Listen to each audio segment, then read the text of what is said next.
At my parents' graveside, with my children in my arms, my husband whispered, "I want a divorce." My world ended. But then I found the secret my mother left behind. It became my weapon, and I waited for the perfect moment to unleash hell. Hello, everyone. Thank you for being here with me today. Before I begin my story, I'd love to know which city you're joining us from. Please feel free to share in the comments. My name is Audrey, and this is my story. The rain hadn't stopped for 3 days. It drummed against the funeral home windows like 1,000 tiny, angry fists, matching the hollow, aching rhythm of my breaking heart. My parents, my wonderful, loving parents, lay side by side in matching mahogany caskets. Their faces were peaceful, in a way I hadn't seen in years. Mom's cancer had taken her from us slowly, piece by painful piece. Dad's heart attack came just 3 days later. The doctor called it a medical event, but I knew better. He simply couldn't live without her. 47 years they were married, and in the end, not even death could keep them apart for long. I stood there in my simple black dress, a dress I'd bought for a Christmas party years ago and never thought I'd wear for something like this. My 3 children were pressed close to me, my little anchors in a world that had suddenly come unmoored. Hazel, my 16-year-old, was trying so hard to be the strong one, but I could see the streaks where her mascara had surrendered to her tears. Jasper, my 14-year-old son, had his jaw clenched tight, a stubborn look he'd inherited directly from his grandfather. And little June, only 8 years old, was clutching her worn-out stuffed rabbit, whispering questions I had no answers for. The funeral parlor was filled with the low murmur of family and friends, their condolences and shared memories, a soft hum in the background. But the only thing I could hear was the deafening silence where my parents' laughter used to be. That's when Leland leaned in close to me. Leland, my husband of 18 years. The man who had stood at an altar and promised to love me through sickness and in health, through joy and sorrow. The father of my children. His breath was warm against my ear as he whispered 5 words that would be seared into my memory forever. I want a divorce, Audrey. The world just stopped. The drumming of the rain stopped. The murmuring voices stopped. My heart, already broken, simply stopped beating. I turned to look at him, my mind refusing to process what my ears had just heard. It had to be a mistake. A cruel, sick joke. But his eyes, his cold, gray eyes, held no warmth, no regret, no love. There was only impatience, as if my parents' funeral was just an inconvenient delay, keeping him from more important things. What did you say? My voice was barely a whisper, lost in the heavy air of the room. You heard me, he said, his voice flat. He straightened his tie, an expensive silk one I'd saved up to buy him for our anniversary last year. We'll discuss the details when we get home. Try to keep it together for the kids. And just like that, he walked away. He turned his back on me and walked over to my uncle, shaking his hand, offering a somber, practiced smile. As if he'd just commented on the weather instead of detonating a bomb in the middle of my life at the exact moment I needed him the most. I stood there, rooted to the spot, surrounded by mourners paying their respects, and I had never felt so utterly alone. Hazel's small hand slipped into mine, and her fingers were trembling. Mom, what's wrong? You look like you've seen a ghost. Maybe I had. The ghost of the man I thought I'd married. The ghost of the life I thought we were building together. As I watched Leland move through the crowd, a perfect picture of a grieving son-in-law, something dark and cold began to settle in my chest, right where love used to live. He had chosen the worst day of my life to betray me. He had calculated this moment, knowing I'd be too devastated, too lost in my grief, to fight back. But Leland had made one crucial mistake. He'd forgotten who I was beneath the grieving daughter, the devoted wife, the gentle mother. He'd forgotten that I was my father's daughter. And my father had always taught me that sometimes, the only way to survive a predator is to become one yourself. My name is Audrey Matthews, though it won't be for much longer. 6 months ago, I was the kind of woman who baked cookies for school fundraisers and never missed a parent-teacher conference. I organized birthday parties, kissed scraped knees, and I truly believed that love could conquer anything if you just tried hard enough, if you just loved hard enough. I met Leland when I was 25. I was fresh out of my master's program in psychology, working at a community center downtown. He was 32 then, a rising star at a prestigious law firm, one of the biggest in the city. He had this way of making you feel like you were the only person in the world when he looked at you. His gray eyes were so intense, it felt like he could see right into your soul. "You're different," he told me on our third date, taking my hand across a candlelit table at a little Italian place he knew. "Most women just want to talk about themselves. But you actually listen. You care about things that matter." And like a fool, I believed him. I believed every word. We were married 2 years later. It was a small ceremony in my parents' backyard. Mom cried through the whole thing, dabbing her eyes with a little lace handkerchief. Dad walked me down the makeshift aisle with his own tears glistening, whispering in my ear, "He better take good care of my little girl, or he'll have to answer to me." For a while, Leland did take care of me. We bought our first house, a modest 3-bedroom colonial in a quiet suburb. It was our dream home. When Hazel was born, I gave up my job at the community center. Leland said it would be better for the children if I stayed home. "A mother's love can't be replaced," he'd said, kissing my forehead as our baby girl slept in my arms. So I stayed home. I poured everything I had into being a mother. Jasper came 2 years later, all elbows and energy from the moment he could crawl. And then came June, our little surprise, born when I thought our family was complete. Each of our children brought so much joy, a new sense of purpose. Leland worked longer hours to support our growing family, and I threw myself into motherhood with the same intensity I'd once reserved for my career. Our lives were full. They were busy. I thought they were happy. But somewhere along the way, I don't even know when, something changed. It started with small things. A casual comment about the dinner being too salty. The house being too messy. He'd sigh, this heavy, exasperated sound, when the children were too loud during one of his important phone calls.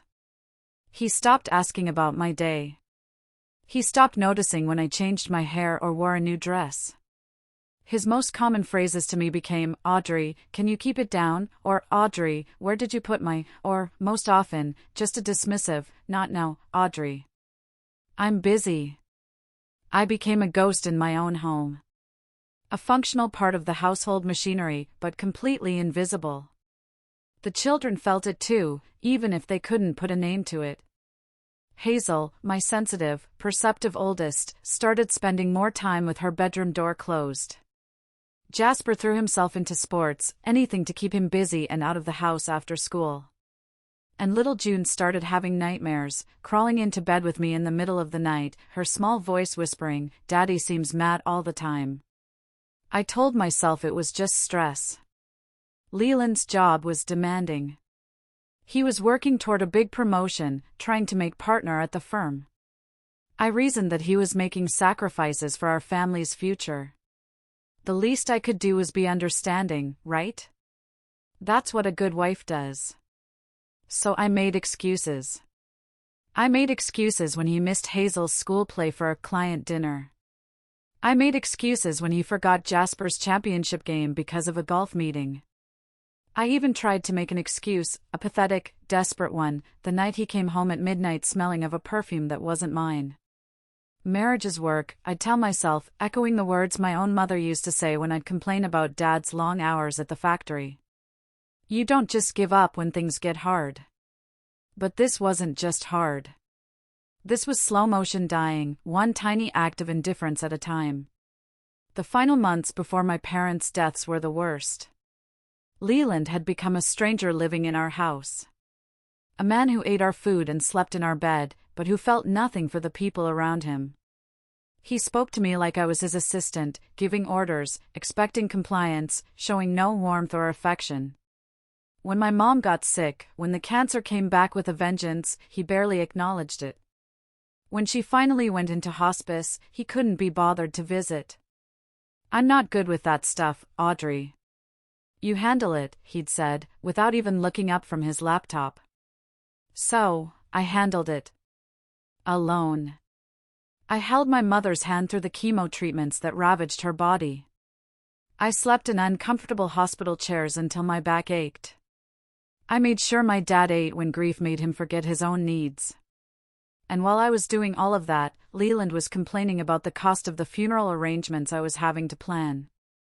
And through it all, through every single cold-hearted moment, I still believed we could fix this. I still believed that somewhere inside that cold, distant stranger was the man who used to bring me coffee in bed on Sunday mornings, the man who used to dance with me in the kitchen while dinner cooked on the stove. I was such a fool. The night before the funeral, I found him in our bedroom, typing away on his laptop. He was answering emails instead of helping me prepare for what I knew would be the hardest day of my life. I sat on the edge of the bed, my voice small and shaky. Honey, I started, a pathetic note of hope in my voice. Tomorrow is going to be really, really hard for me. Could you, maybe just put work aside and be there? He didn't even look up from the screen. Audrey, I have deadlines. The world doesn't stop because your parents died. Your parents. Not our loss. Not my in-laws. Your parents. As if they were strangers to him, instead of the people who had welcomed him into their family, who had babysat his children and invited him to every single holiday dinner for 18 years. That's when I should have known. That's when I should have seen what was coming. But I was drowning in grief, just gasping for air. And I still believed, I still desperately clung to the belief, that the man I married was somewhere inside that empty shell sitting beside me. I still believed that love could survive anything. I was wrong about so many things. But, as it turns out, I was right about one. Love does survive. It just survives by transforming into something else entirely. Something much, much more dangerous. The morning of the funeral, I woke before dawn to the sound of Leland in the shower. And through the closed bathroom door, I could hear him humming. Actually humming. While his wife lay in bed, the dread of the day ahead pressing down on her like a physical weight. I dragged myself to the kitchen and started making breakfast for the children. It felt like moving through thick mud. Every action was a monumental effort. Hazel sat at the table in her black dress, just picking at her cereal while silent tears dripped into the bowl. Jasper stood by the window in his only suit, a suit that was already getting too short in the sleeves, his shoulders rigid with the effort of not crying. And little June sat in her booster seat, asking over and over again why Grandma and Grandpa couldn't just wake up. Sometimes people get so tired that they need to sleep forever, sweetie, I told her, repeating the same gentle lie I'd been telling her for days. How do you explain death to an 8-year-old? How do you explain that the two people who loved her more than anything in the world, besides me, were never, ever coming back? Leland came downstairs a few minutes later, looking polished and professional in his dark charcoal suit. He grabbed a piece of toast from the counter and immediately started checking his phone. Leland, my voice cracked. Could you, maybe help me with the kids this morning? This is really hard for them. He glanced up, his expression one of pure irritation. What do you want me to do, Audrey? They're upset. It's normal. They'll get over it. Hazel's head snapped up. Her eyes, usually so gentle, were flashing with an anger that looked so much like my father's. Get over it? They were our grandparents. Hazel, don't you dare raise your voice at me. Leland's tone was sharp, the same one he used when she left her backpack in the hallway or forgot to clean her room. Why not? She shot back, her voice breaking on the last word. You don't even care that they're dead. She burst into tears and ran upstairs. The slam of her bedroom door was hard enough to shake the walls. Leland just shook his head, as if our daughter's raw grief was just another inconvenience in his day. She's being dramatic. A cold knot formed in my stomach. She's 16 years old, Leland, and she just lost her grandparents. The only grandparents she really knew. Leland's parents lived across the country and visited maybe once a year, always treating our children like polite, distant strangers. "Look, I get that you're all upset," he said, letting out a long-suffering sigh. "But life goes on." They were old, Audrey. This isn't exactly a surprise. My father was 68. My mother was 65. They should have had decades left together. They should have been there to watch June graduate, to be there for Hazel's wedding someday. "They weren't that old," I said, my hands shaking as I poured myself a cup of coffee I knew I wouldn't be able to taste. "And even if they were my parents, Leland.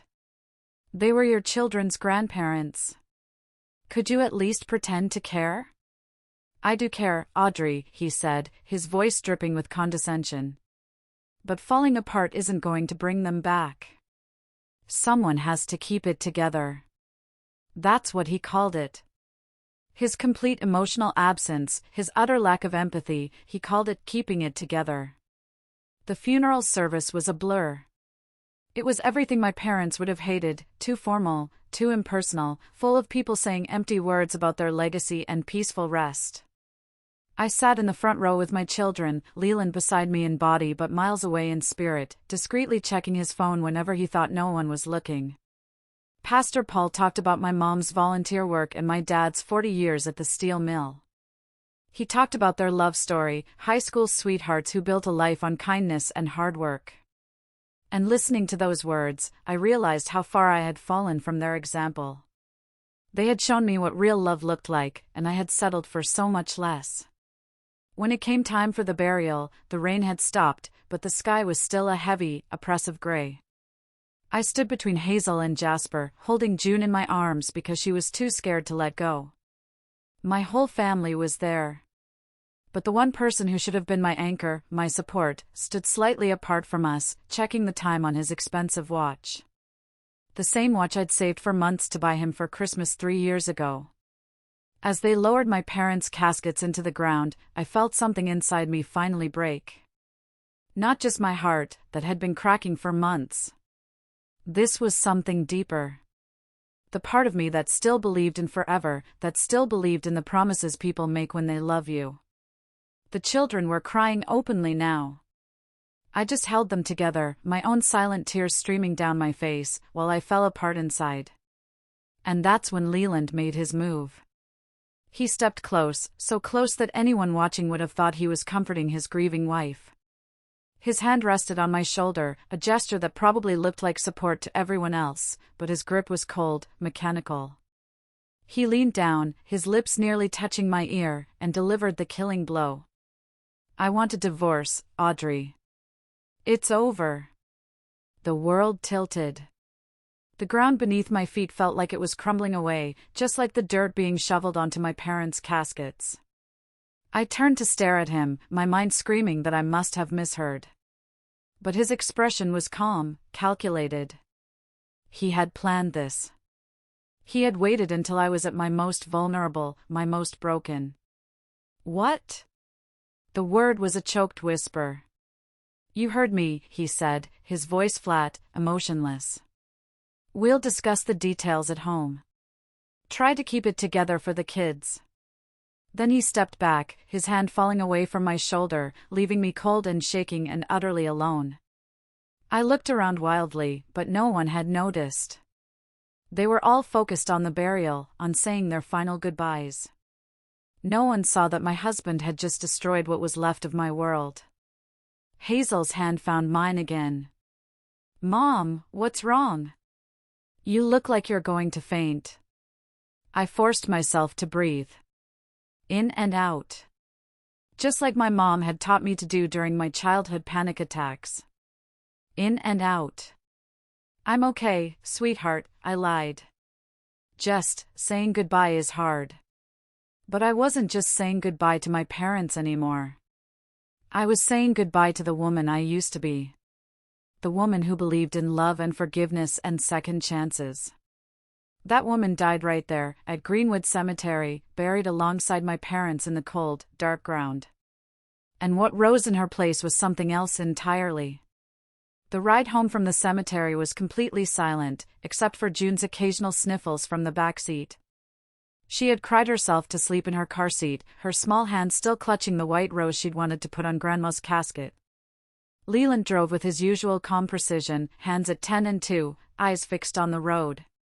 He approached everything in his life that way, controlled, efficient, and emotionally detached. I just sat in the passenger seat, staring out the window at the familiar streets of our neighborhood, but seeing them as if for the first time. It all looked foreign, like a movie set of a life that was no longer mine. When we pulled into our driveway, the sight of our home hit me like a physical blow. The white colonial with the blue shutters that we'd painted together one hot summer weekend. The little garden where I'd taught the children how to plant tomatoes. The front porch where Leland and I used to sit in the evenings, back when we still talked about our dreams. Now, it just looked like a house. 4 walls and a roof, sheltering people who barely knew each other anymore. "Kids, go on upstairs and change out of your good clothes," I said as we walked through the front door, my voice sounding hollow and strange. "There's leftover casserole from yesterday if you're hungry." They disappeared upstairs without a word, and suddenly, I was alone with my husband for the first time since his devastating whisper at the cemetery. Leland loosened his tie and headed straight for his home office. Of course. Even today, on this day, work came first. "Leland." My voice stopped him at the bottom of the stairs. It was stronger than I expected. "We need to talk." He turned, and for a fleeting second, I thought I saw something flicker across his face. Guilt, maybe? Regret? But it was gone as quickly as it appeared. "Not now, Audrey. I have briefs to review." "Briefs?" The word came out sharp and bitter. "I just buried both of my parents and you tell me you want a divorce, but you have briefs to review?" He glanced nervously toward the top of the stairs, checking to make sure the children weren't listening. "Always so worried about appearances, our Leland." "Keep your voice down," he hissed, walking back towards me. His expression hardened. "Yes, we need to talk. But not when you're being emotional and the kids are around." Emotional. As if grief was some character flaw I needed to overcome. "When, then, Leland? Tomorrow? Next week? When, exactly, would be a convenient time for you to destroy our family?" Something ugly flashed in his eyes. "Don't be so dramatic, Audrey. This hasn't been working for a long time. You know it, and I know it. We're just going through the motions." Going through the motions. I stared at him, really seeing the stranger standing in front of me. "Leland, I am your wife. I am the mother of your children. We've been together for 20 years. 18 years of marriage," he corrected, as if the distinction mattered. "And yes, you are the mother of my children. That won't change. We'll work out the custody arrangements, the child support, all of that. We can be civilized about it." Civilized? The word tasted like poison in my mouth. "You asked me for a divorce at my parents' funeral. At their graveside, while I was watching them being lowered into the ground. How, exactly, is that civilized?" "I chose that moment because I knew you'd be too upset to make a scene," he admitted, and the raw, calculated honesty of it hit me like a slap across the face. "I thought it would be easier." "Easier for who, Leland?" He just shrugged, and that small, dismissive gesture broke something else inside me. 20 years together, and my pain was just an inconvenience to be managed. "Look, Audrey, we both know this marriage has been over for a long time. We're like roommates at this point. When's the last time we actually talked about anything that mattered? When's the last time we even made love?" The words came out before I could stop them, dripping with bitterness. "About 6 months ago. Right before you rolled over and immediately checked your phone." His jaw tightened. "Don't make this about sex." "Then what is it about?" My voice was getting louder now, despite his warnings. Because I am trying to understand how you can throw away 18 years of marriage, 3 children, everything we've built together, and act like it's no more significant than canceling a dinner reservation. You want to know what it's about? His composure finally cracked, and I saw the raw anger he'd been keeping buried. It's about coming home every night to a house that feels like a morgue. It's about being married to a wife who has given up on everything except being a victim. It's about pretending to be happy in a life that stopped working for me years ago. A victim. I have spent the last 18 years raising your children, managing your household, and supporting your career, Leland. And resenting every single minute of it, he shot back, stepping closer, his voice dropping to that cold, controlled tone that always made my skin crawl. Don't act like you've been some kind of martyr, Audrey. You chose to give up your career. You chose to stay home. Nobody forced you. You asked me to. You said the children needed their mother. The children needed a mother, yes. They needed stability and care and attention. What they got was someone going through the motions, making everyone miserable with her quiet suffering. I felt like he'd reached directly into my chest and squeezed my heart until it stopped beating. Quiet suffering. Come on, Audrey. The sighs, the martyred looks, the way you've been sleepwalking through your life for the past 5 years. You think I don't notice? You think the kids don't notice? Above us, I heard a floorboard creak. One of the children, listening from the top of the stairs. How much had they heard? How much of this poison had already seeped into their young hearts? We'll talk about this later, I whispered, my fight draining out of me. No, we won't. There's nothing left to talk about. Leland straightened his tie, his mask of composure sliding perfectly back into place. I'll sleep in the guest room tonight. Tomorrow, I'll call my lawyer. You should do the same. He turned to go, then paused. And Audrey, for the children's sake, try not to make this any harder than it has to be. They don't need to see their mother fall apart. Then he walked away, leaving me standing alone in the hallway of the house we'd bought together. The house where we'd raised our children. The house that now felt like a mausoleum for everything I'd once thought was real. I stood there for a long time, just listening to the sounds of my family falling apart. The decisive click of Leland's office door closing. The soft thrum of music from Hazel's room. Jasper, bouncing a basketball against his bedroom wall, a rhythmic thud of frustration. And June, talking to her stuffed animals in that sweet, innocent voice that still believed in happy endings. They didn't know yet. They didn't know that their father had just taken a sledgehammer to the foundations of their world. But they would. Soon enough. Leland was right about one thing. I had been sleepwalking through my life for years. I'd been so focused on holding our family together, on keeping everyone else happy, that I'd forgotten who I was underneath it all. But I was awake now. Wide awake. And I was seeing clearly for the very first time.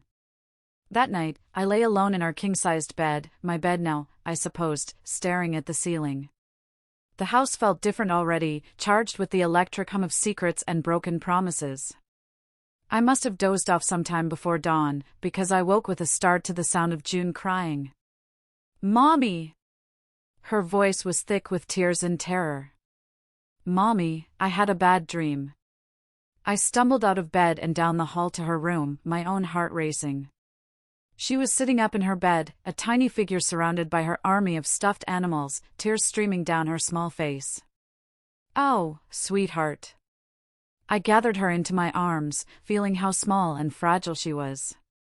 At 8 years old, she still believed the world was a safe place, that mommies and daddies stayed together forever. What did you dream about? You and Daddy were fighting, she sobbed against my shoulder. And then Daddy went away, like Grandma and Grandpa. But he didn't get sick first. He just disappeared. My blood went cold. How much had she heard yesterday? Baby, Daddy's not going anywhere, I lied, and I hated myself for it. He's right down the hall in the guest room. Why isn't he in your room? Her question was so innocent, so direct. Did you have a fight? I closed my eyes, trying to find the right words that wouldn't shatter her world completely. Not yet. She had just lost her grandparents. She couldn't lose her sense of security, too. Not all at once. Sometimes grown-ups just need a little space to think about things, I said carefully. It doesn't mean we don't love you. But you still love each other, right? She pulled back to look at me, her big brown eyes so much like my mother's. Like Grandma and Grandpa loved each other? The lie got stuck in my throat like a stone. We both love you very much, June. That will never, ever change. It wasn't an answer, and she was smart enough to know it.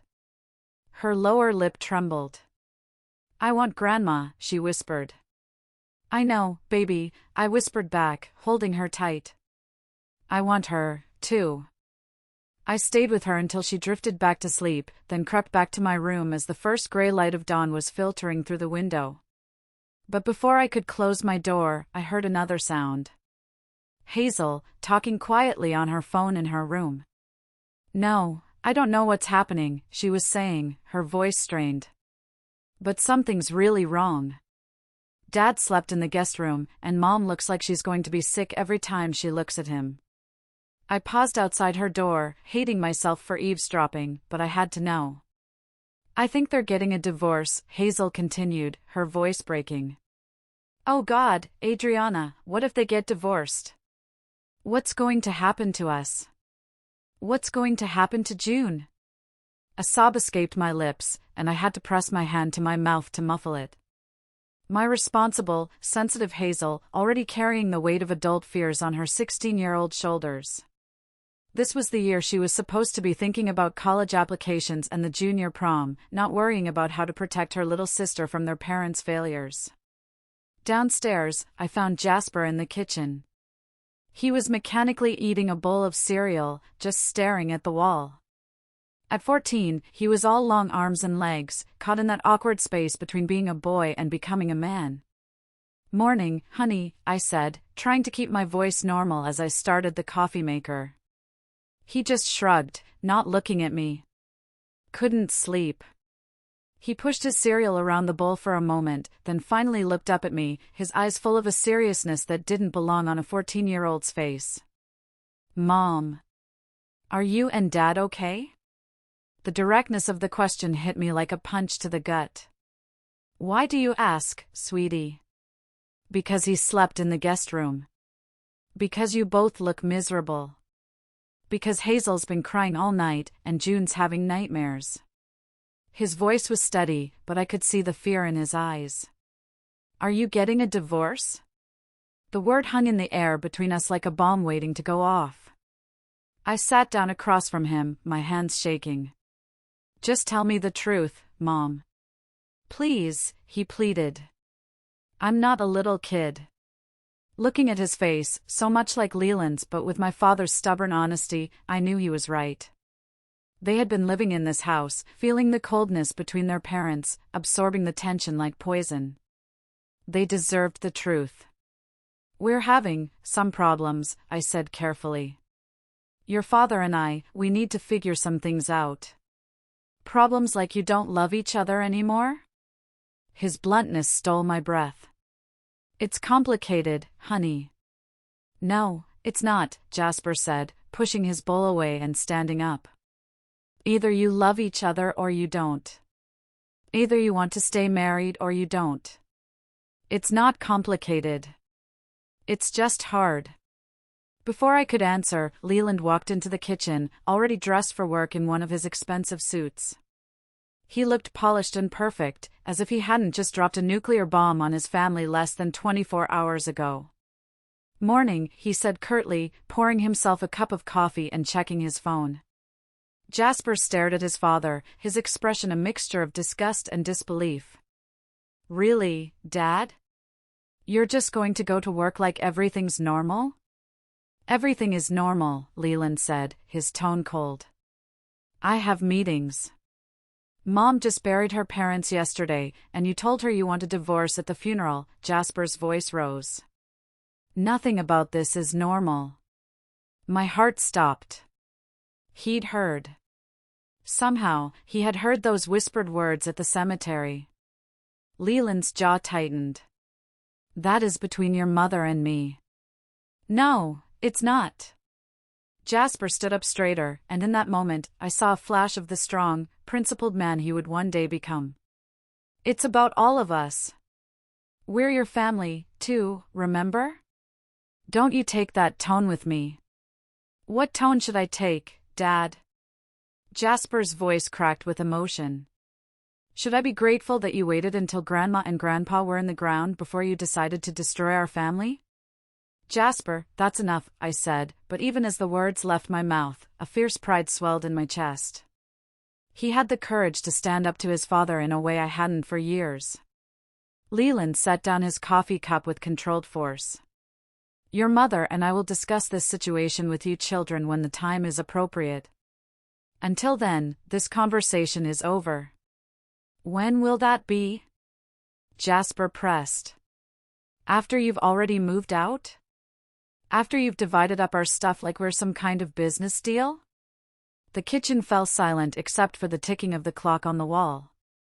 The clock Leland and I had bought at an antique shop on our second anniversary.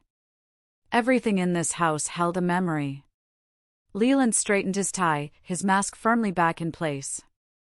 I'll be late tonight. Don't wait up.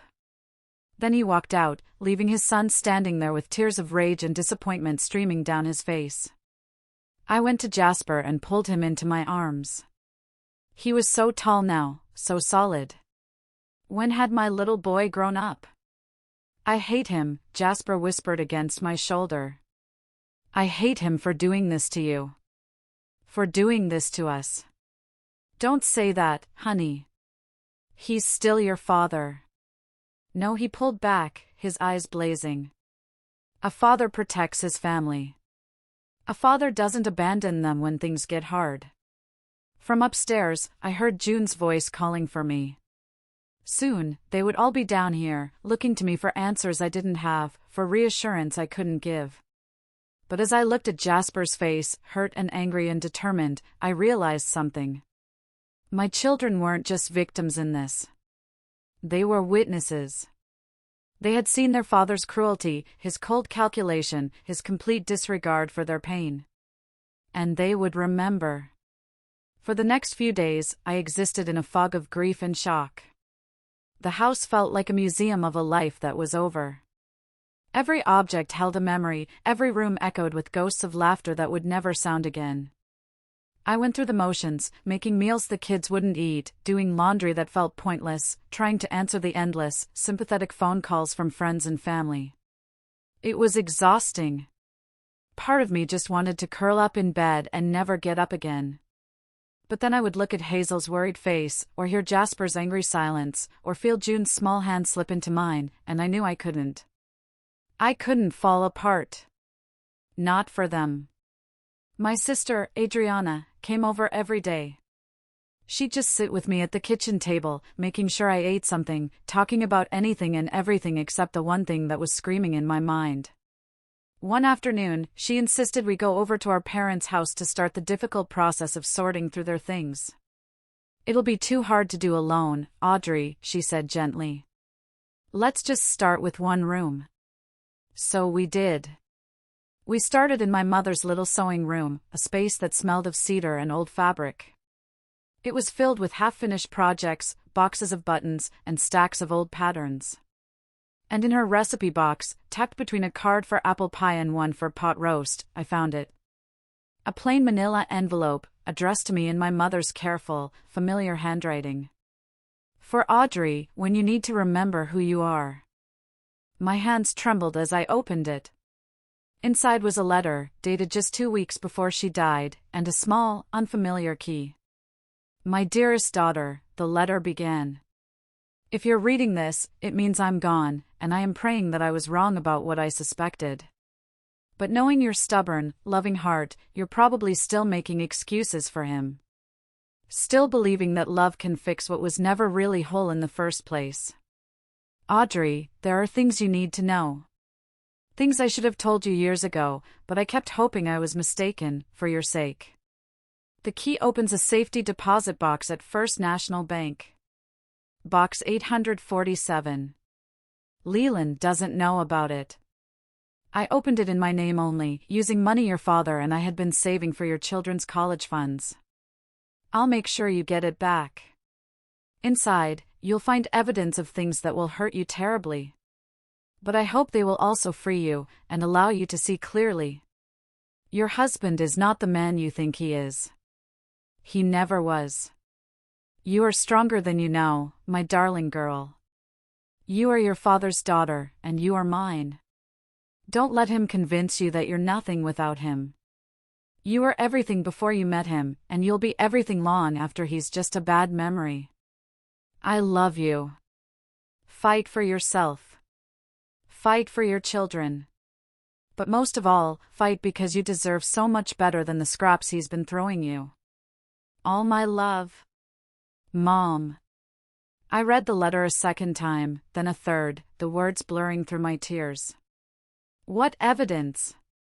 What had my mother discovered that was so terrible she felt she had to hide it away like this?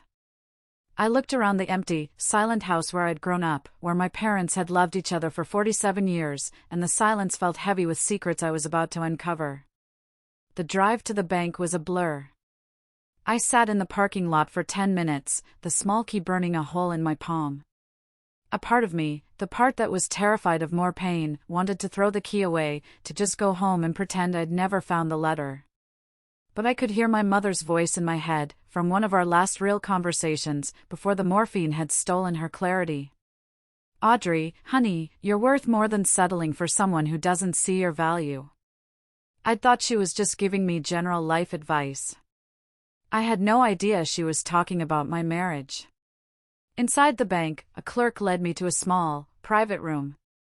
The safety deposit box was heavier than I'd expected. I lifted the lid with trembling hands. The first thing I saw was a thick folder filled with photographs.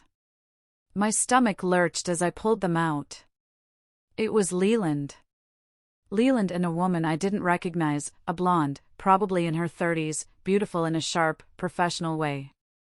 They were kissing, passionately, outside that little Italian restaurant where he'd first told me I was different. The timestamp on the photo showed it was taken 18 months ago. More photos. Leland and the same woman entering a hotel together. Leaving the hotel together, her hand resting on his chest as he laughed at something she'd said. My hands shook so badly I could barely hold the images. He had been having an affair. For at least a year and a half. While I was caring for my dying mother. While I was managing our home and raising our children. While I was making excuses for his coldness and his distance. But there was more. So much more. Bank statements for a secret account, in Leland's name only.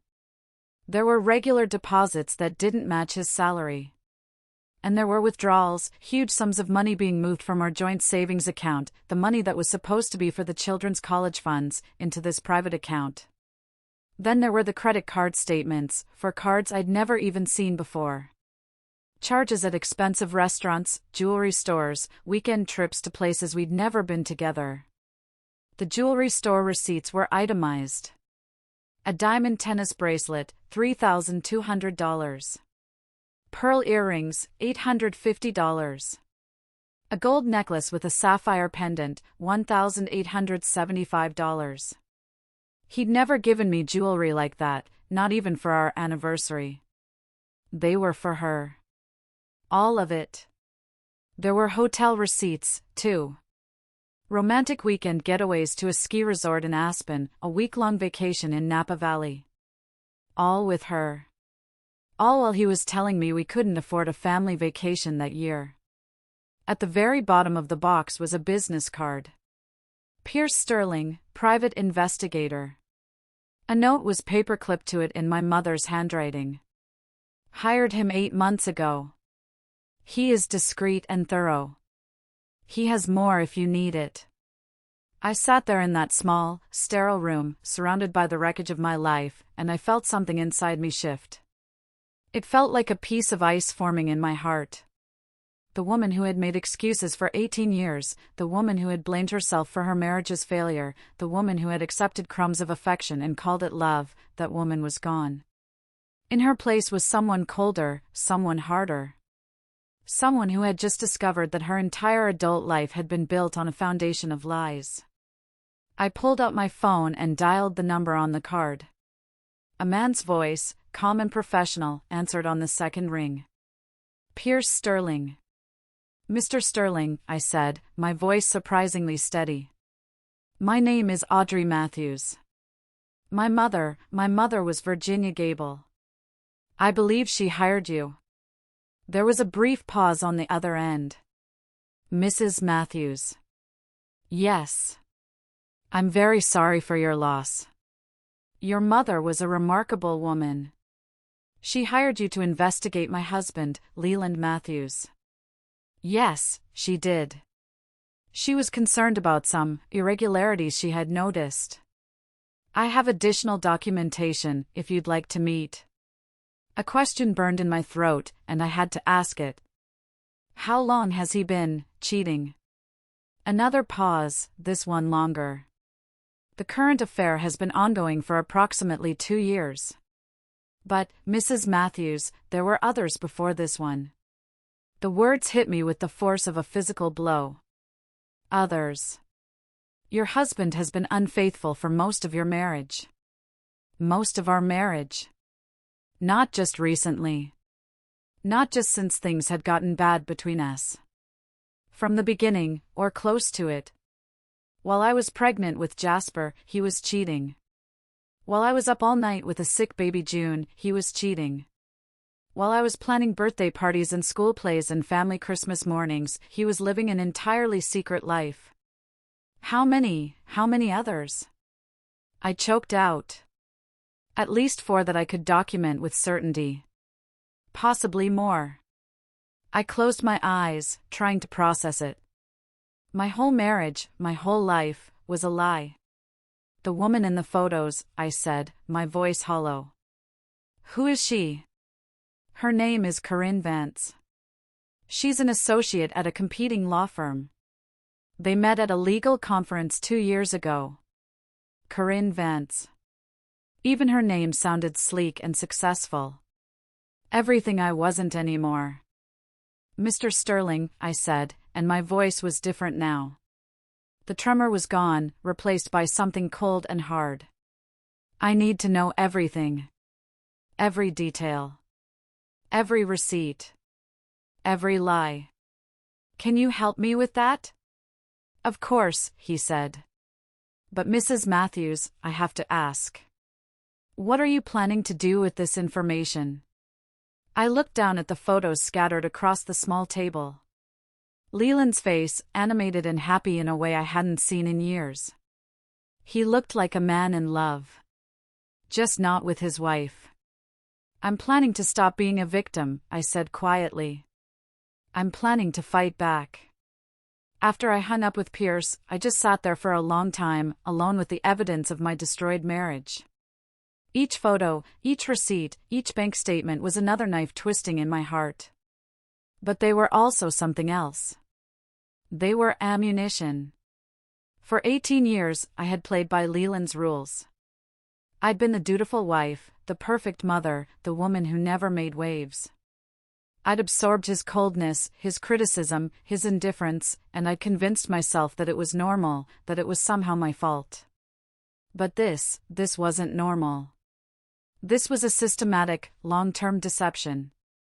This was a man who had taken my love, my trust, and the best years of my life and thrown them away for cheap thrills with women who didn't even know his children's names.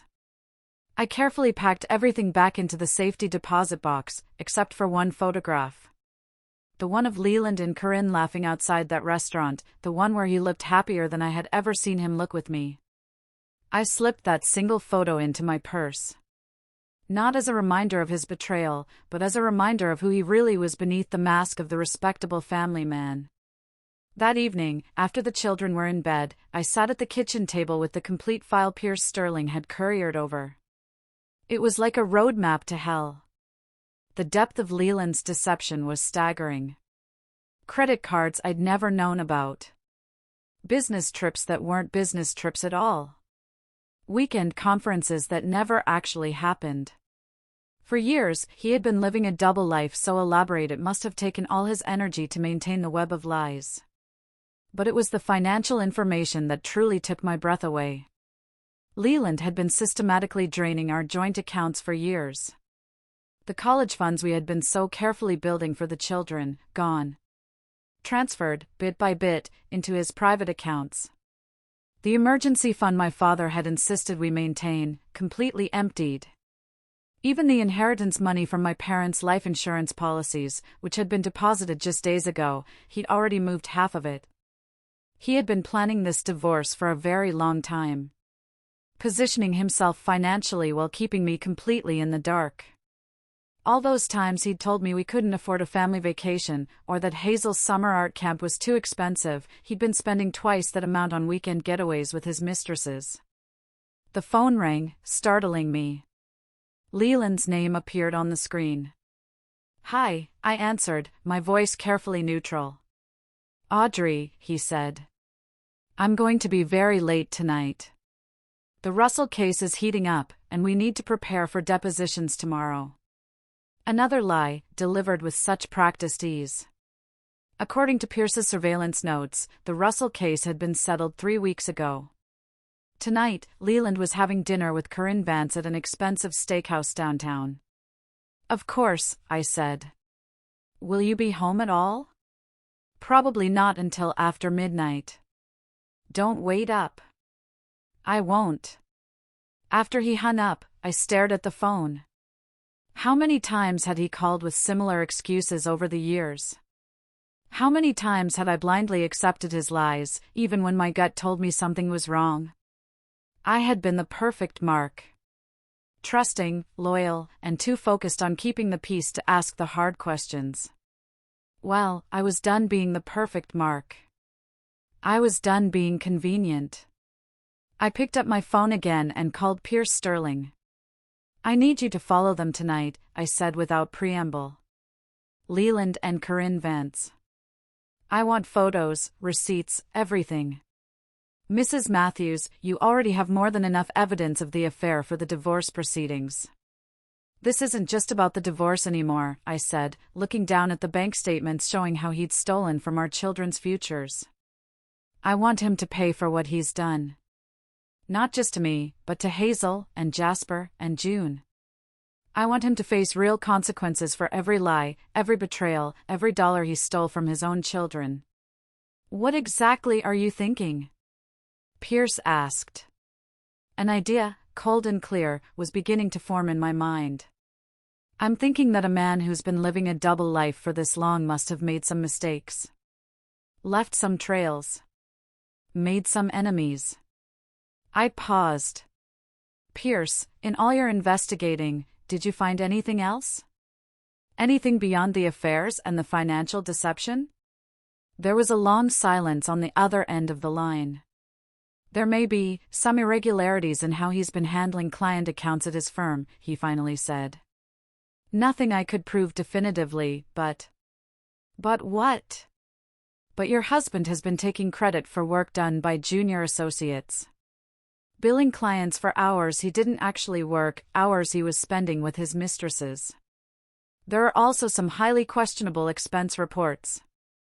Travel claims for conferences that don't match his actual whereabouts." My heart began to race. "That's fraud, isn't it?" "If it could be proven, yes. But Mrs. Matthews, you need to be very careful here. If you're thinking about exposing this..." "I'm not thinking about it," I interrupted, my voice as cold as ice. "I'm planning it." After I hung up with Pierce, I sat in the quiet of my kitchen and thought about the man I'd married. The man I had once believed was honest, ethical, a good father. That man had never existed. He was a fiction, a role Leland played when it suited him. The real Leland was a thief and a liar. He'd stolen from his clients, from his employer, and from his own family. He'd betrayed everyone who had ever trusted him. But now I knew the truth. And knowledge, I was beginning to understand, was power. I heard footsteps on the stairs and quickly closed the files. Hazel appeared in the kitchen doorway, her face puffy from crying. "Mom, can we talk?" I opened my arms and she collapsed into them, sobbing like she used to when she was small and the world seemed too big and scary. "What's wrong, sweetheart?" "Everything," her voice was muffled against my shoulder. "Adriana's parents got divorced last year, and she says it ruins everything. She says you always have to choose sides, and holidays get weird, and you never feel safe anywhere because your whole life can just change without any warning." My heart broke for her. At 16, she should have been worried about boys and college applications. Instead, she was lying awake at night, terrified that her world was about to explode. "Hazel, listen to me." I pulled back to look into her scared, young face. "No matter what happens between your father and me, you will always be safe. You will always have a home with me. That will never change. But what if Dad wants custody? What if he tries to take us away from you?" The question hit me like a splash of ice water. In all my shock and pain, I hadn't fully considered that possibility. Leland might try to take my children. He had money for the best lawyers. He had connections. He could try to paint me as an unfit, unstable mother. He could try to take away the only things in my life that truly mattered. "He won't," I said, but even as the words left my mouth, I wasn't sure. The Leland I thought I knew would never hurt his children that way. But the real Leland was capable of anything. "Promise me, Mom," Hazel's eyes were desperate.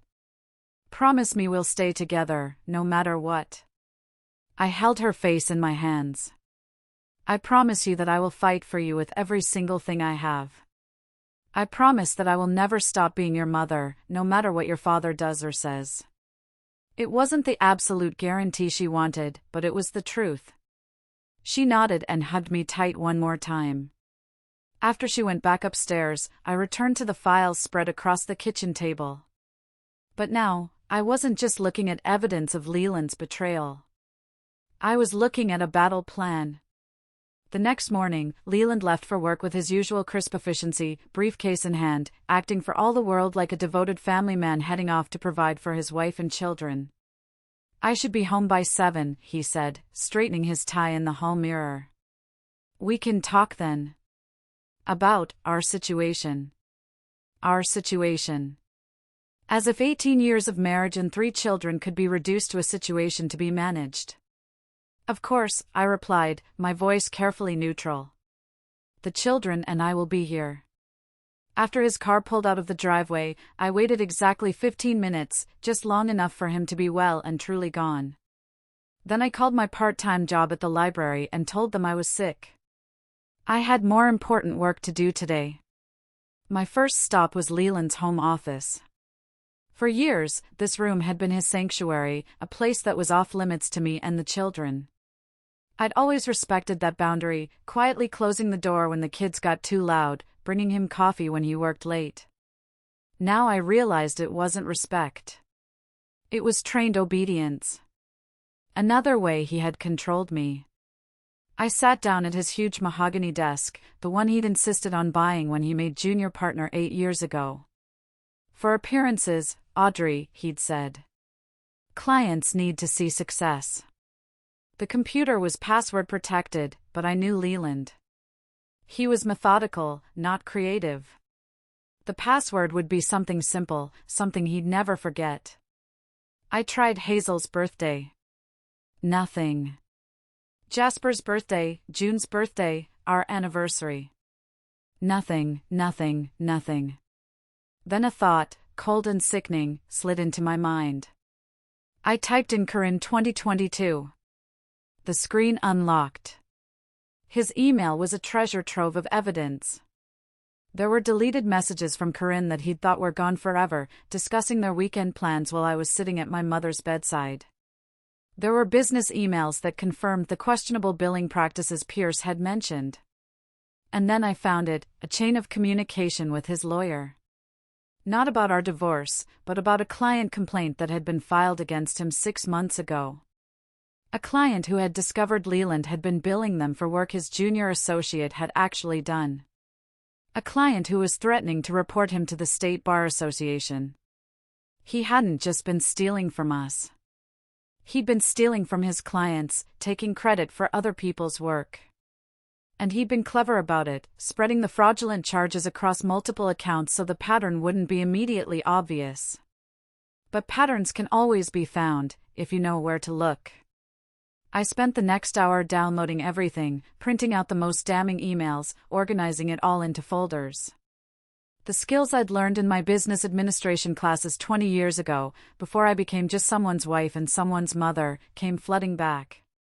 It felt good to use that part of my brain again, even for something so painful. My phone buzzed. It was a text from Pierce Sterling. Following LC today. Interesting developments. Can you meet this afternoon? LC, Leland and Corinne. Yes, I texted back. What kind of developments? His reply came a moment later. The kind that change everything. 2 p.m. at the Starbucks on 5th Street. After I finished with the computer, I started going through his filing cabinets. More evidence of financial fraud, but also something more personal. A letter, handwritten on expensive cream-colored stationery. It was from Corinne. My darling Leland, it read. I can't wait much longer for you to leave her. I know you said you need to wait until the children are older, but I'm 34, Leland. I want children of my own. A real marriage, not just stolen hours in hotel rooms. You promised me that this year would be different. You promised me that by Christmas, we'd be together openly. If that's not true, if you're just stringing me along, then I need to know now. I love you, but I won't be your secret forever. She was getting impatient. She was pressuring him. Is that why he'd chosen the funeral to ask for the divorce? Not because of some sudden realization that our marriage was over, but because of pressure from his mistress, who was tired of waiting in the wings? The thought made me physically ill. My parents' deaths hadn't just been an opportunity for him to deliver his devastating news while I was too grief-stricken to fight back. It had been convenient timing for his sordid little romance. I was still reeling from this when I heard a car door slam outside. My heart leaped into my throat. Was it Leland? Had he come home early? But it was just the mailman. Still, the scare was a reminder that I needed to be careful. I spent the rest of the morning meticulously photographing every document with my phone before putting everything back exactly as I'd found it. By noon, I had enough evidence to bury Leland professionally and personally. But I wasn't done yet. At Starbucks, Pierce Sterling looked troubled. He slid a manila envelope across the table to me. Mrs. Matthews, he said, his voice grave. Before you open that, I need to ask you something. Are you sure you want to go down this road? Once you see what's in there, you can't unsee it. I've already seen my husband kissing another woman, Pierce. I've already discovered he's been stealing from our children's college funds and defrauding his clients. What could possibly be worse than that? He sighed. Your husband isn't just having an affair with Corinne Vance. He's been planning to leave his law firm and start a new practice with her. They've been systematically stealing clients and confidential case files for months, preparing to take them with them when they leave. I opened the envelope. Inside were photographs of Leland and Corinne in what looked like another law office, but not his. They were reviewing files, making copies, clearly working together on something secretive. They've already rented office space, Pierce continued. They filed incorporation papers for a new firm, Vance and Matthews. They plan to announce their departure right after your divorce is finalized, taking about 30% of the firm's client base with them. The pieces clicked into place. That's why he wants the divorce now, I said, the realization hitting me hard. It's not just because she's pressuring him. It's because they're launching a business together. He needs to be free to be her partner publicly. I believe so, yes. But Mrs. Matthews, there's more. Pierce pulled out another set of documents. Bank transfers. Loan applications. Your husband has been embezzling money from his firm's client trust account to fund their new venture. I stared at him. We're talking about serious financial crimes here, Pierce said quietly. If this comes to light, he wouldn't just lose his law license. He'd go to prison. I stared at the evidence in front of me. Leland wasn't just a cheating husband who had fallen out of love with his wife. He was a criminal. A common thief who had been systematically stealing from everyone around him, his clients, his partners, his own family, all to finance a new life with his mistress. How much money are we talking about? Close to $2 million. Over the past 3 years. $2 million. While I had been clipping coupons and worrying about how we were going to afford Hazel's college tuition, Leland had been stealing millions to fund his fantasy life. Mrs. Matthews, Pierce said again, his voice gentle. What are you planning to do with this information? I'm planning to make sure he faces the consequences for what he's done, I said, my voice quiet but firm. Not just to me. To everyone he has stolen from. The authorities should handle this, not you. Oh, the authorities will handle it, I said, meeting his eyes. But first, Leland is going to understand exactly what it feels like to lose everything you thought was secure. He destroyed my life at my parents' funeral, when I was at my most vulnerable. He calculated that moment for maximum impact and minimum resistance. I gathered up the photographs and the documents, my hands steady now. Now, I said, it's my turn to calculate. That evening, Leland came home exactly at 7 o'clock, just as he'd promised. He found me in the kitchen, pulling a lasagna out of the oven, as if nothing had changed. As if I hadn't spent the entire day uncovering the full, horrifying scope of his betrayal. Smells good, he said, loosening his tie as he walked in. What are we having? Lasagna, I said, keeping my voice light. The kids are upstairs finishing their homework. He nodded, already reaching for his phone to check his emails. The same routine we had followed for years. Except now, I knew he was checking for messages from his mistress and co-conspirator. Leland, I said, turning from the stove. Before we talk to the kids about our situation, there's something I need to discuss with you first. He looked up, a flicker of weariness crossing his face. What is it, Audrey? I walked over to the kitchen counter, took the photograph from my purse, the one of him and Corinne, laughing outside the restaurant, and placed it face up on the granite between us. Leland went completely still. The carefully constructed mask slipped, and for a split second, I saw genuine, raw shock on his face. He recovered quickly, but not quickly enough. Where did you get this? He demanded, his voice low and dangerous. Does it matter? I kept my voice calm, conversational, as if we were discussing the weather. The real question is, how long did you think you could keep lying to me? His jaw tightened. Audrey, this is exactly why I want a divorce. You've been having me followed? Violating my privacy? Your privacy? The word came out like a whip crack. You are married to me, Leland. You have 3 children. You don't get to have privacy about whether or not you're sleeping with other women. The profanity hung in the air between us. In 18 years of marriage, I had never spoken to him like that. The look on his face was almost worth all the pain. Keep your voice down, he hissed, glancing toward the stairs. The children don't need to hear this. You're right, I said, my voice dropping to a near whisper. They don't need to hear about their father's affairs. They also don't need to know about the money you've been stealing from their college funds. Or the secret credit cards you've been hiding. Or the client trust account funds you've been embezzling. All the color drained from his face. What are you talking about? I pulled out my phone and showed him one of the bank statements I'd photographed.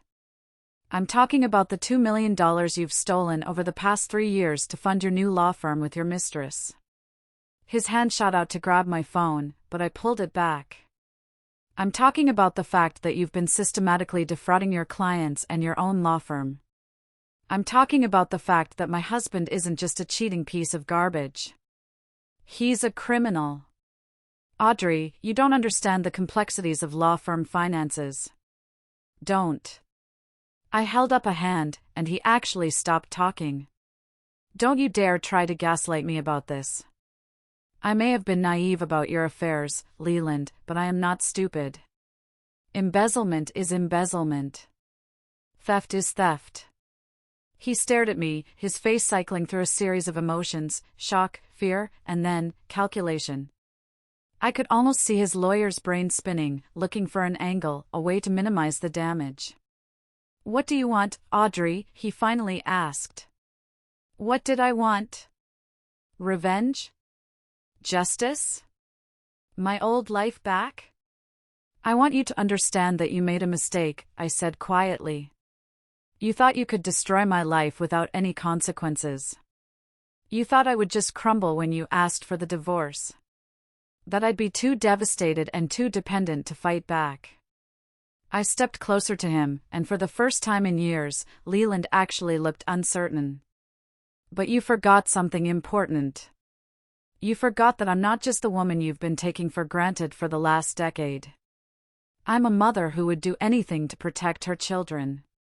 And you stole from them, Leland.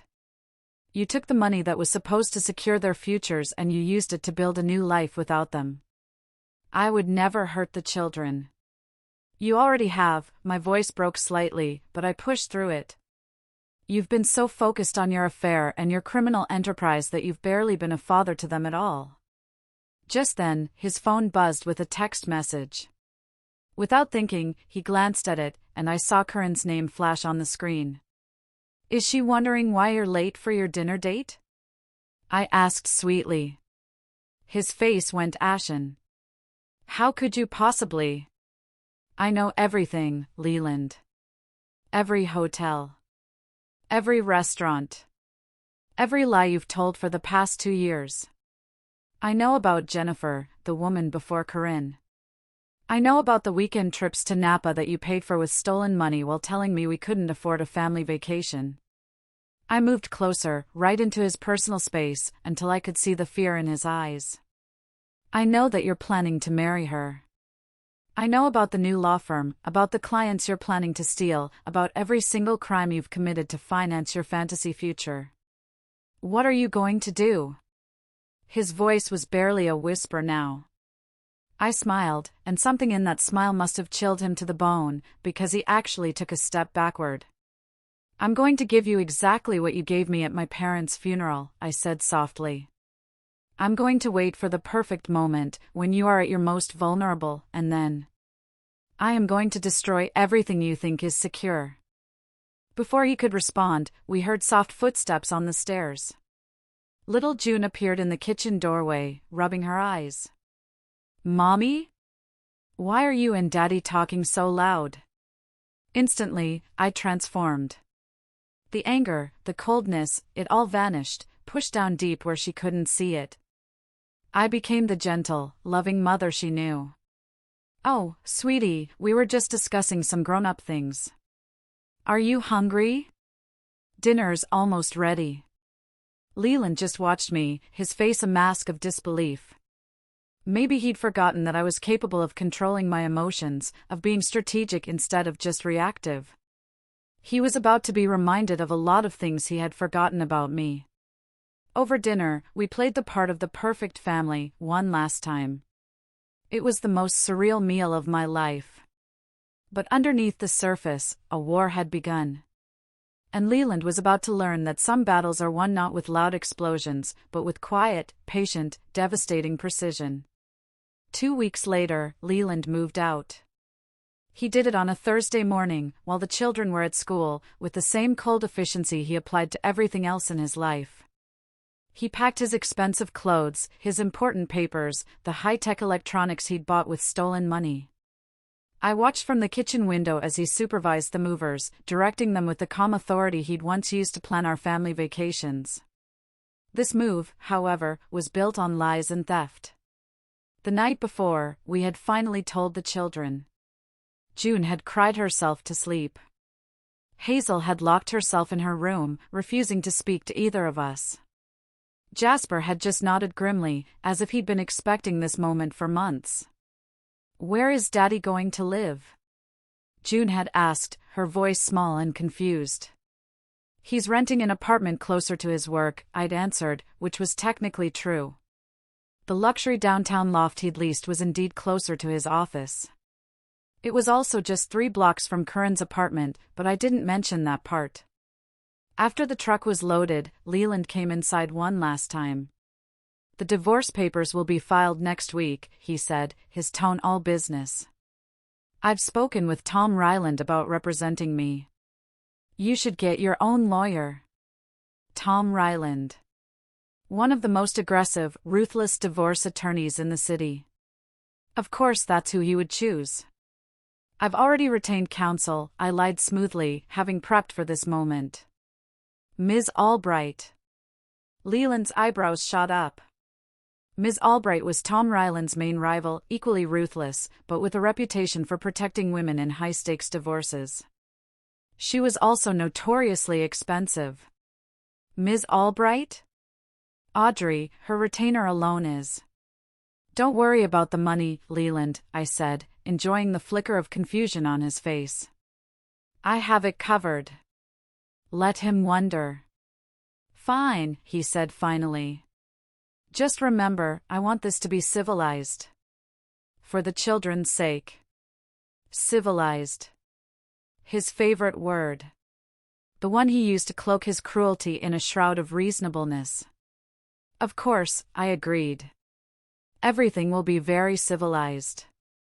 After he left, the house felt enormous and quiet.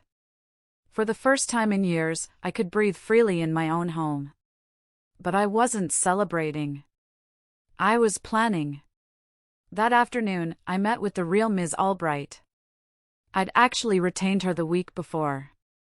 She was a tall, silver-haired woman in her 50s who looked like she ate men like Leland for breakfast. "Ms. Albright," she said, after reviewing the files I'd compiled. "This is quite impressive. You have enough evidence here to not only secure a very favorable divorce settlement, but to have your husband disbarred and criminally prosecuted." "That's the plan," I confirmed. "But the timing has to be perfect. Leland thinks he's in control. He thinks he's going to walk away from this marriage with his reputation intact and his assets protected. I want him to feel completely secure, right up until the moment his entire world collapses." Ms. Albright smiled, a sharp, predatory expression. "What did you have in mind?" "I want to let him file for the divorce first," I explained.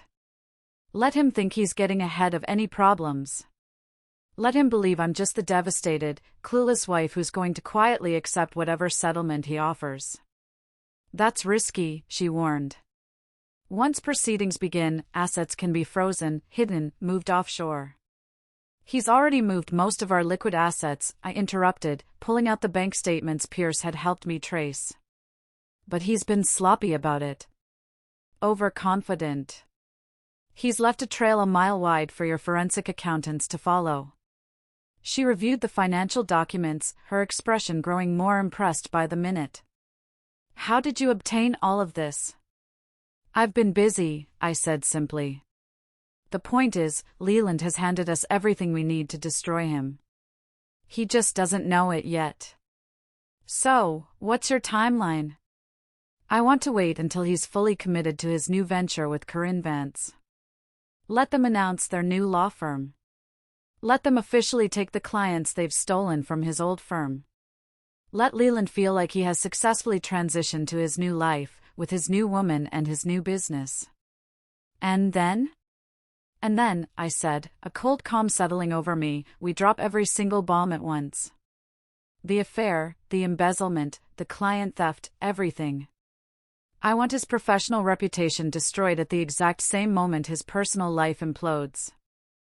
I want him to lose everything, all at the same time, so he can't use one area of his life to cushion the fall in another."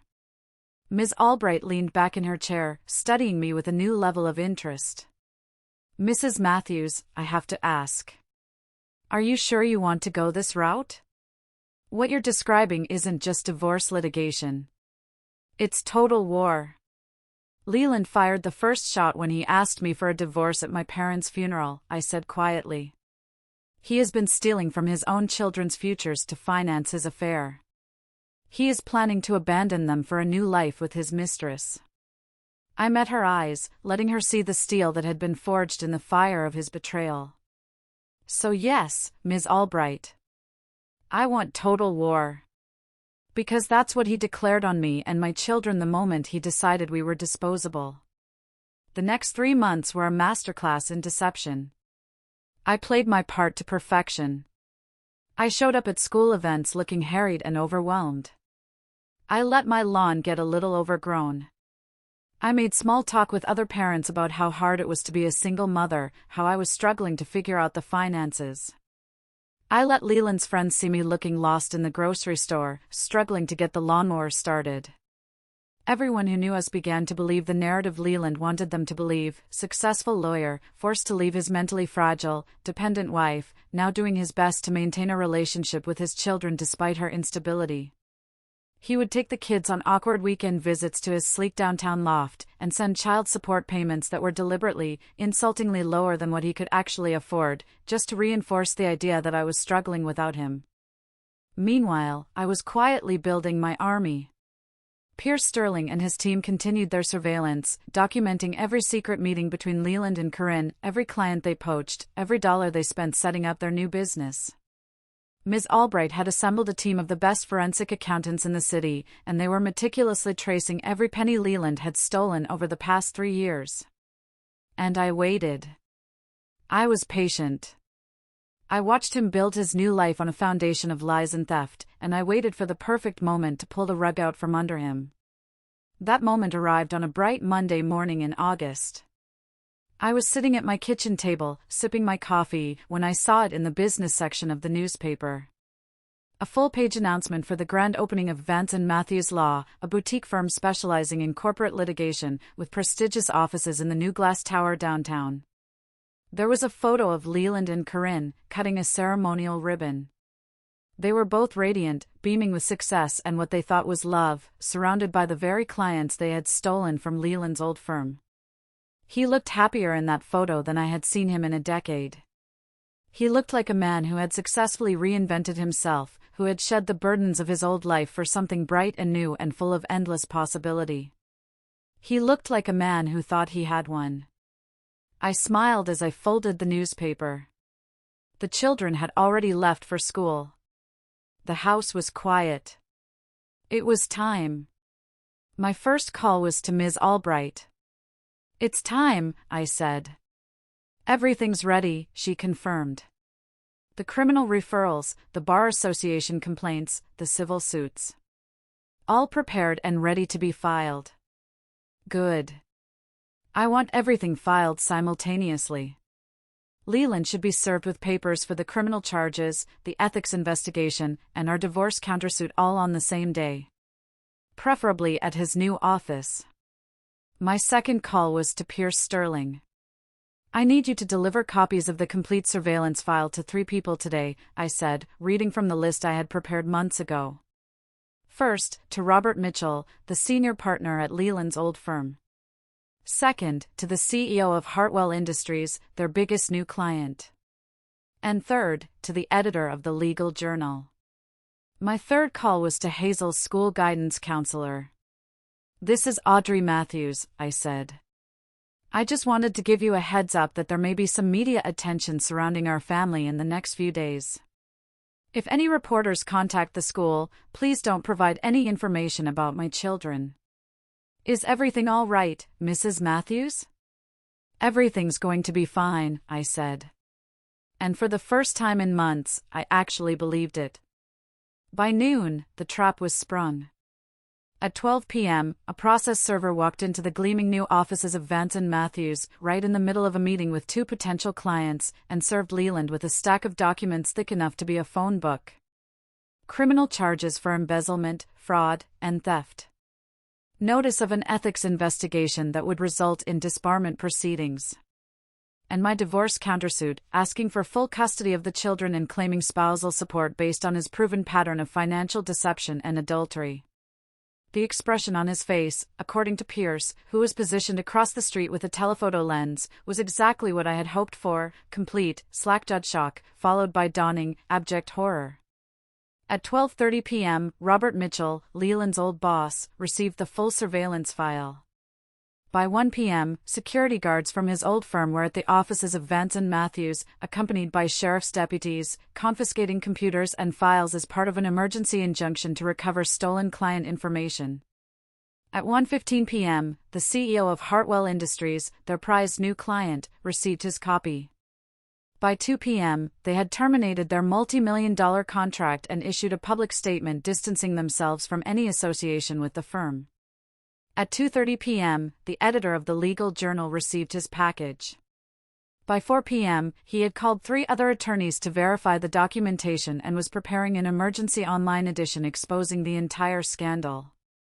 But the masterstroke came at 5 p.m., when every major news outlet in the city received an anonymous package containing the highlights from the surveillance files, the photos, the bank statements, the love letters, along with a simple, typewritten note: local attorney abandons family for mistress, steals millions to fund new business. By the 6 o'clock news, Leland's face was on every local television station. The story was a producer's dream: sex, money, betrayal, a successful man's spectacular fall from grace. They had somehow gotten hold of our wedding photo and were showing it in a split screen with current photos of him and Corinne. The contrast was devastating. I was in the kitchen, making dinner for the children, when the first news van pulled up outside our house. Hazel looked out the window, her eyes wide.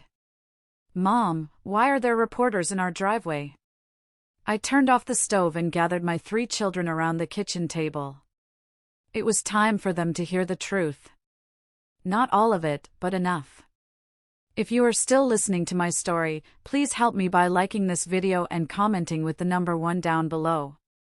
It lets me know that you're here, that you're with me on this journey. Your support means more to me than you could ever know. Please, comment with the number 1 so I know you're there. And now, let me tell you what happened next. I sat my children down at the kitchen table, the familiar sounds of news helicopters now circling overhead. Their faces were a mixture of confusion and fear. "Your father has gotten into some trouble at work," I began carefully, choosing my words. "He made some very bad choices. He took money that didn't belong to him, and now the police and the courts are going to have to sort it all out." "Is Dad going to jail?" Jasper asked, his voice steady but his eyes full of worry. I looked at my son, my brave, strong boy, and I gave him the only thing I had left to give: the truth. "I don't know for sure, honey. But, maybe. Probably, yes." June started to cry, and I pulled her onto my lap, holding her tight. "What did Daddy do wrong?" she whimpered. "How do you explain grand larceny and embezzlement to an 8-year-old? "He took money from his job that he wasn't supposed to take, sweetie," I said simply. "And he's been lying to us. About a lot of things." Hazel, my wise beyond her years 16-year-old, understood more. "Mom, is this why you and Dad got the divorce? Because of what he did?" I looked at my beautiful daughter, who deserved a father who was a hero in her eyes, not a cautionary tale on the evening news. "Partly," I admitted. "Your father made choices that hurt our family very badly." The phone started ringing, and it didn't stop. I ignored it. That night, we didn't answer the phone, we didn't watch the news. We ate dinner together, just the 4 of us. We watched a movie and made popcorn. We reminded ourselves that we had each other, and that was enough. Sometime during the movie, my phone buzzed with a text from Leland. Just 4 words. "What have you done?" I smiled as I deleted the message without responding. What had I done? I had given him exactly what he had given me at my parents' funeral. I had waited for the moment he felt most secure, most confident, and then I had destroyed everything he thought was permanent. The only difference was, he had earned every single bit of it. The next morning, I woke to the sound of those helicopters again, circling our house like mechanical vultures. The reporters had set up a camp on our front lawn, their cameras trained on every window. For 18 years, I had lived in quiet anonymity. Now, suddenly, our family was the center of a media circus. But I had prepared for this, too.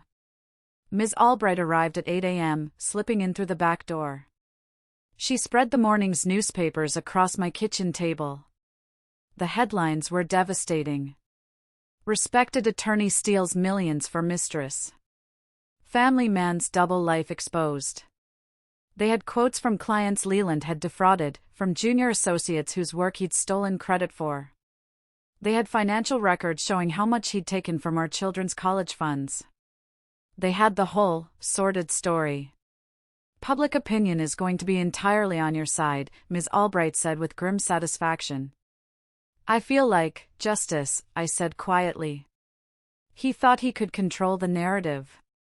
Instead, everyone knows exactly who he really is. 6 months later, I sat in a federal courthouse, watching as Leland was sentenced. He stood before the judge in an orange jumpsuit, his hands shackled in front of him. He looked like a ghost of the confident, arrogant man who had once commanded respect in these same halls.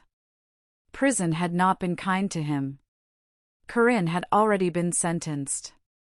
3 years, a reduced sentence for her full cooperation with the prosecutors. She had thrown Leland under the bus completely, painting herself as a naive young woman who had been manipulated by a master deceiver. Maybe she was. Or maybe she was just smarter than him when it came to self-preservation. The judge, a stern woman who clearly had no patience for entitled men who thought the rules didn't apply to them, was not in a lenient mood. Mr. Matthews, she said, her voice echoing through the silent courtroom. You have systematically betrayed the trust placed in you by your clients, your law firm, and most tragically, by your own family.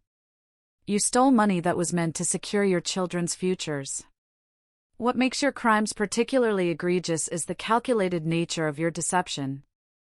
This was not a momentary lapse in judgment. This was a pattern of criminal behavior spanning years.